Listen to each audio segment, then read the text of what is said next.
back. Thanks for joining me. And if you're new here, hi, hello, welcome. My name is Zoe, and this is my channel, Ms. Manga, where I talk a lot about what else? Manga. And today we're doing a little review on the first volumes that my very kind friend Devin sent me that he got off my wish list. So if you didn't see that video, it's just a little fun haul video, then you might want to check it out. I'll put the link down below. And if not, if you just want to see my reviews on these volumes, then yeah, let's get into it. A little disclaimer, a little confession to make. I did not finish Doomsday with My Dog, so that's where we're gonna start. If you did watch my video, my haul video, then you might remember I was very surprised that this is one of those 4-panel type manga. If I had known, I probably wouldn't have put it on my list, just because I know me and my reading preferences, and 4-panel I've never been able to really get into. It's not that I think there's anything wrong with it. In fact, some of these 4 panels made me, chuckle. They were quite entertaining, well written.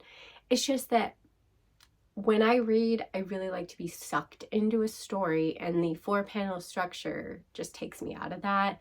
It's very much just like comic strips in the back of your newspaper or what have you. It's funny little anecdotes, but it's not something I can just sit down and read and enjoy. So that's my confession. I didn't finish it. I get the gist of it. Again, like, if you don't mind that 4-panel layout, like, I'll just show kind of, this is an example of that. It's full color, it's very nice, and it's very funny. It gives me Chicho vibes with being very absurd and funny and comedic and lighthearted.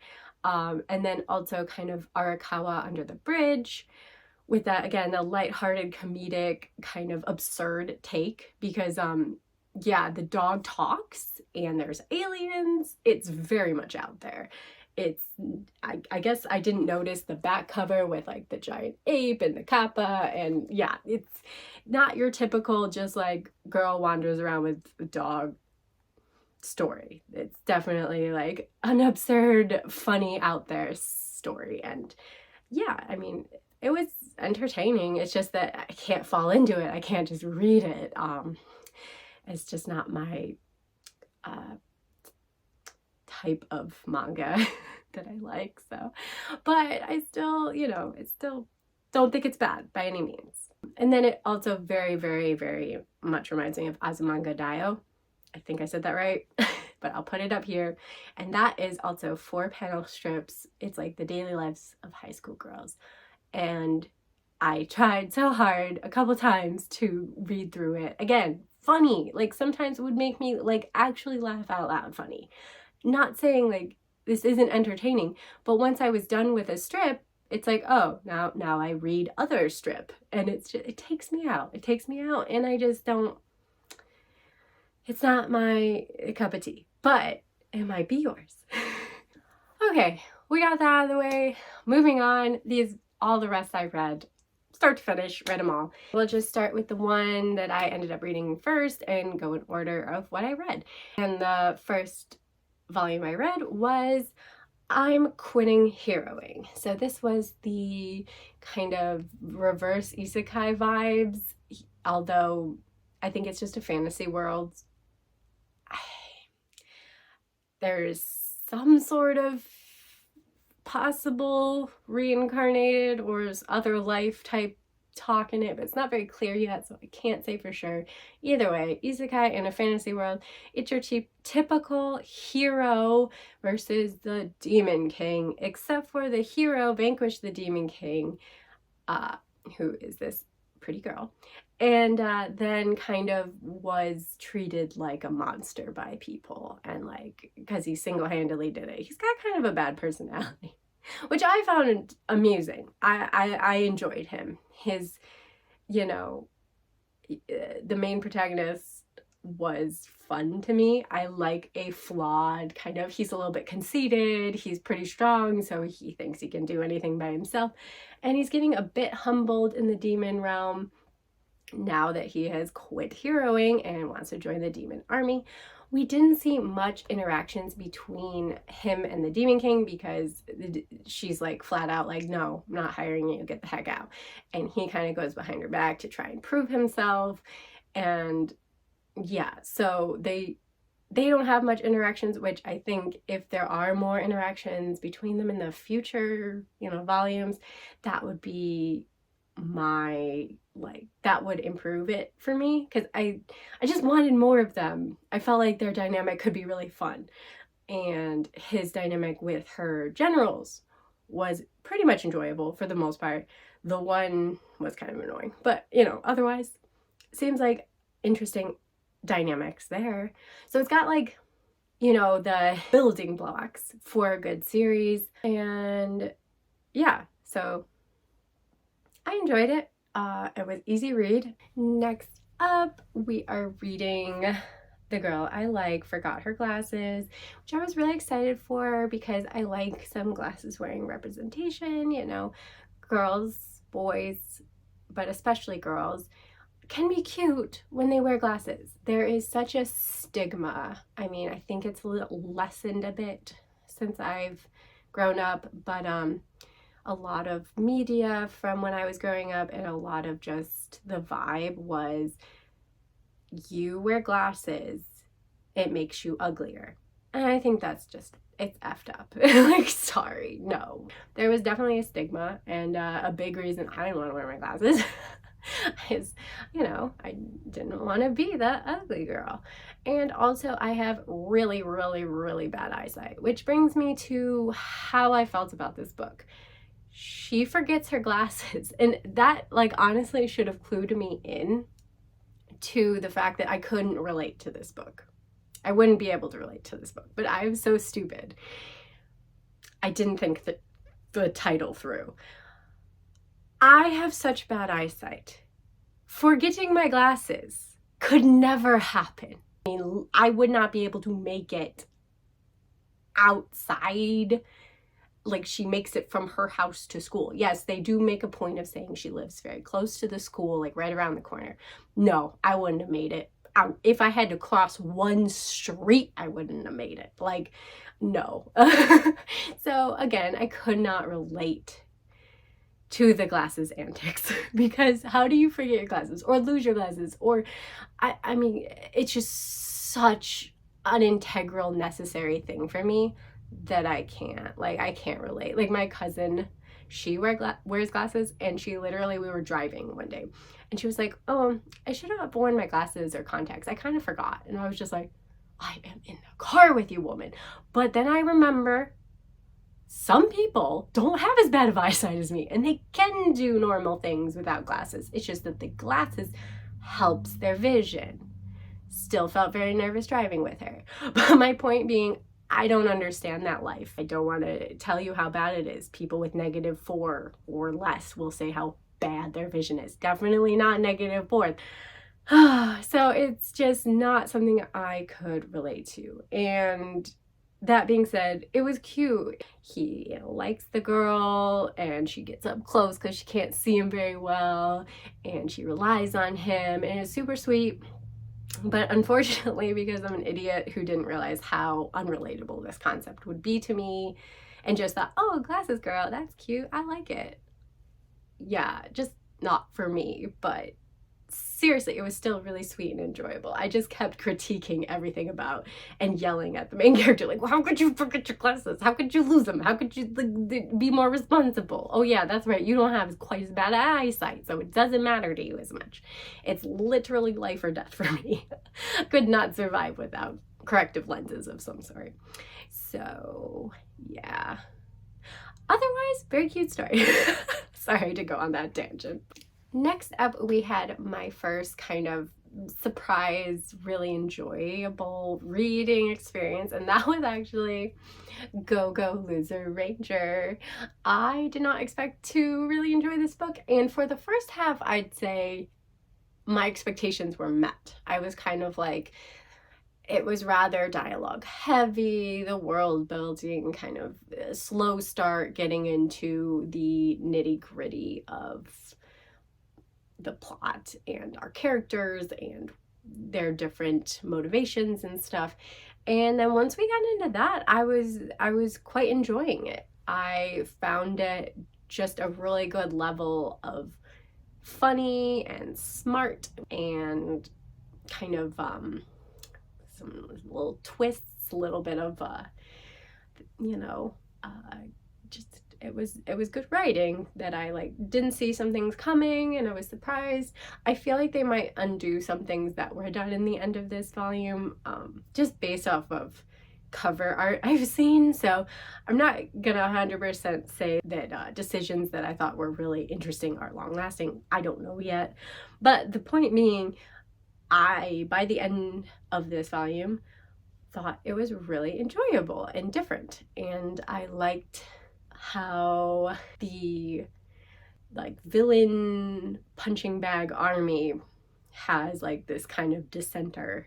He's like, I'm sick of being treated like this sideshow piece in this circus where the Rangers show up and make this spectacle every Sunday, fighting against these kind of nameless, faceless monsters.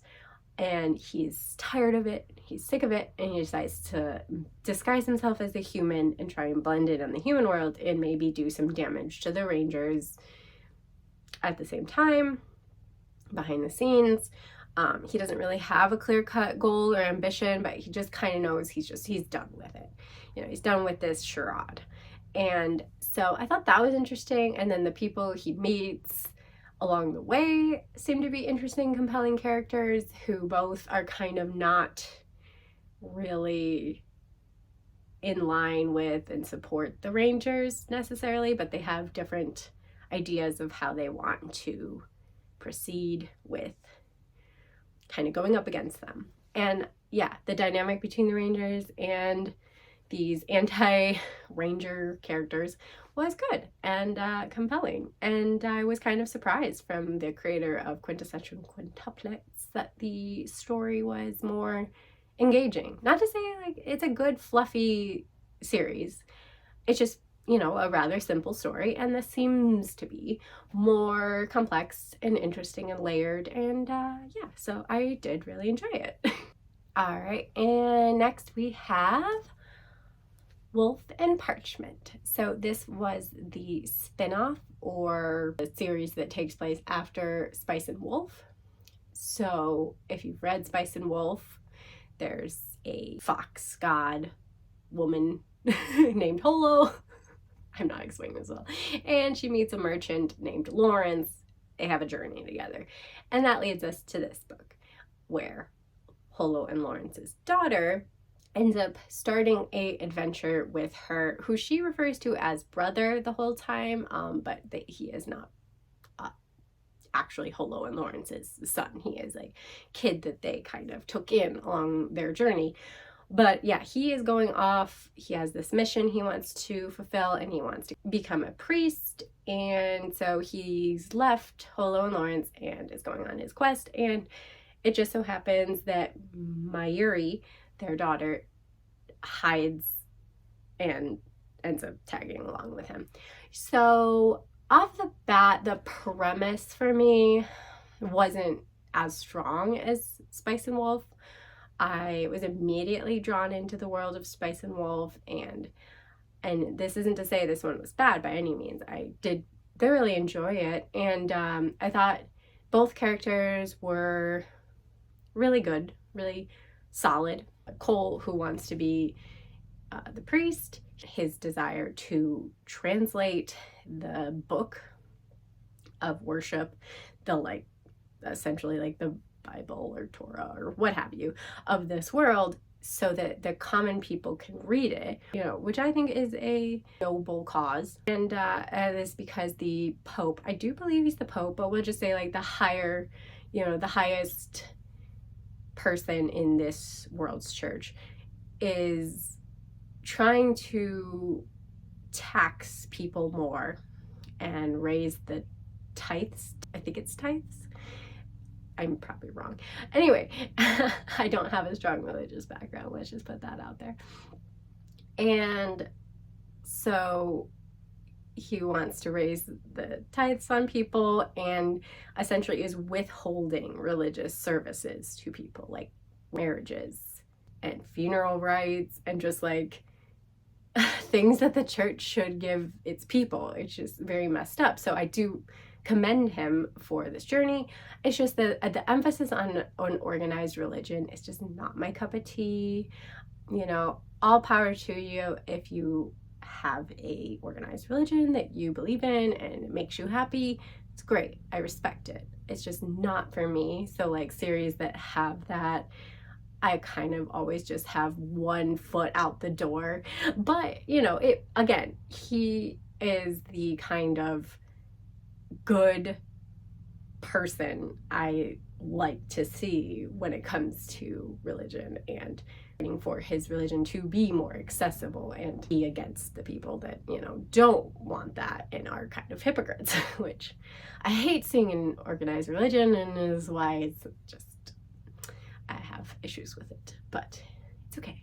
Overall, it's still good. It's still, you know, an easy to fall into fantasy series. And I always like the writing in Spice and Wolf, and this is, you know, like that. Just a different starting characters, but very similar nonetheless, and enjoyable overall. Next up, we have Tomb Raider King. I actually found this ridiculously enjoyable to me because of the protagonist. And I'll explain why I mean that, because I read the first volume or two of Solo Leveling and the first volume of like other series like this, like I mentioned before, The World After the Fall and Tower 1. I'll put it here. I can't think what it's called. But yeah, so they've all been like, you know, rather enjoyable, kind of giving me similar vibes, and this one totally does too. Gives me very similar vibes. So the difference with this one is it's a bit of a reincarnation story, and if you've been here with me for a little while, you might know, you might remember, I really like reincarnation stories. I don't know why. I didn't realize this was a thing I liked until like last year or the last year or two, like very recently.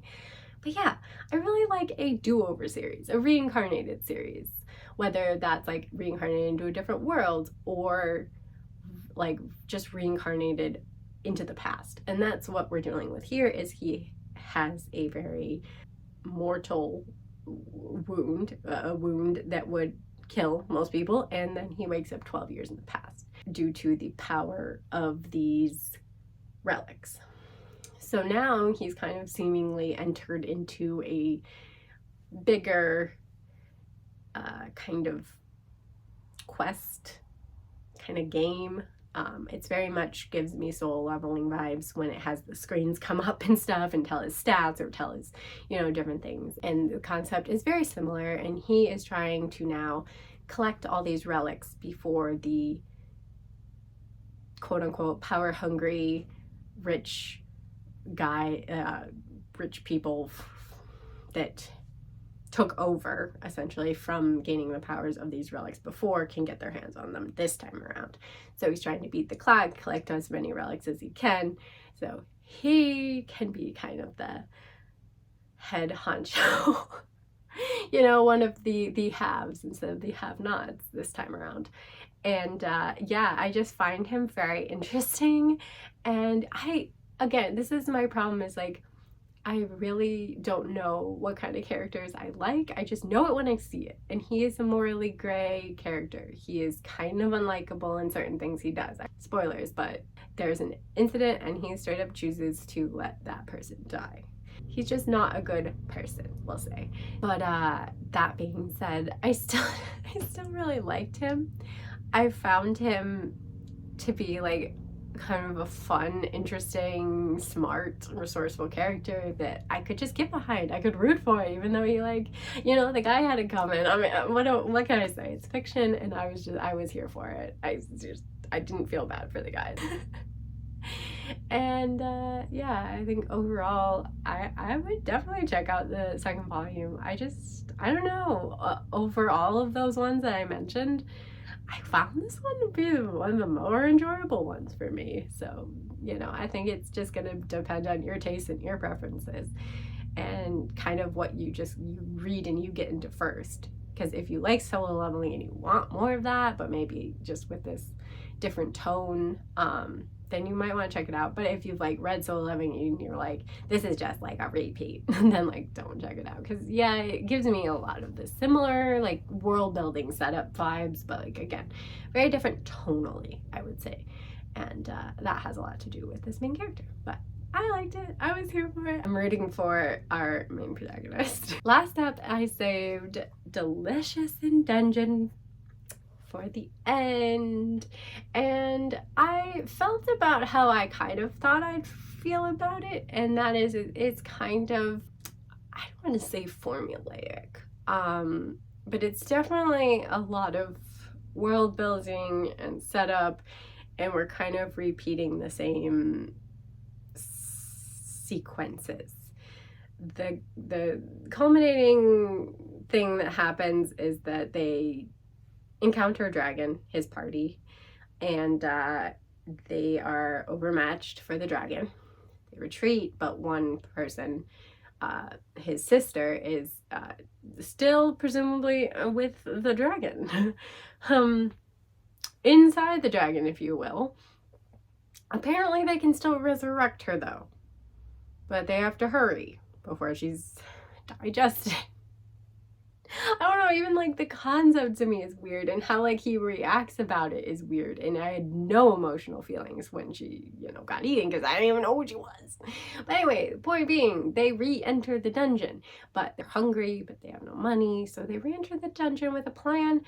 He wants to, you know, cook up the monsters in the dungeon and eat them, you know, like, you know, solid plan, I guess. Anyway, I happened to meet this, like, I believe he's a dwarf, again, forgotten his name, and he has actual knowledge and experience with cooking up the monsters, overhears them, and is like, I like your attitude and your desire to cook some monsters. I'll jump on board and help you out. Strange, I don't know. So anyway, they just go from like floor to floor, and they just keep struggle or them succeed with the killing of a monster, and then they cook the monster and they make a dish, and then they say how they feel about the dish, and then we keep repeating that pattern. So I wasn't blown away.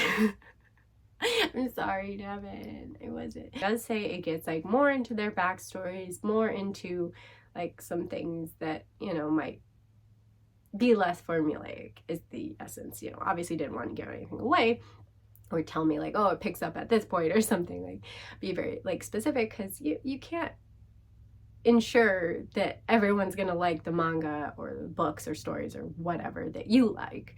So it might just not be for me, but I'm definitely going to give volume 2 a try and see how I feel about it. Again, I still read it fairly quickly. It was an easy enough consumable manga.